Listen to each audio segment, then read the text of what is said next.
Good day everyone! Welcome to my channel. This is Hot Sports Balita. Para sa balitang sports, Terence Romeo gustong makuha ni Coach Chito sa Magnolia Hotshots.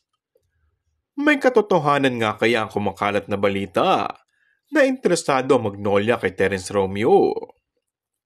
Wala pong ganong usapan. We're very busy preparing for this conference. We are very busy sa gagawin namin. Ayon mismo kay Magnolia Coach Chito Victolero sa isang panayam.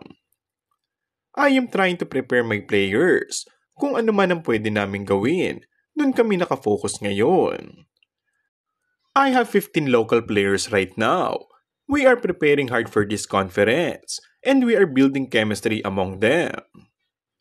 Gayunpaman, ayaw magsalita ng tapos si Coach Chito sa potensyal na makuha si Romeo sa hinaharap. Siguro when the time comes, tingnan natin kung anong pwedeng mangyari. Kahit sa ang team naman siya mapunta, makakapag-contribute siya.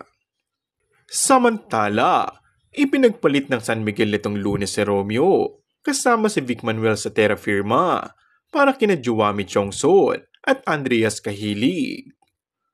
Sa ngayon ay hindi pa naglalaro para sa Gypsy Terence dahil sa calf injury na natamo nito.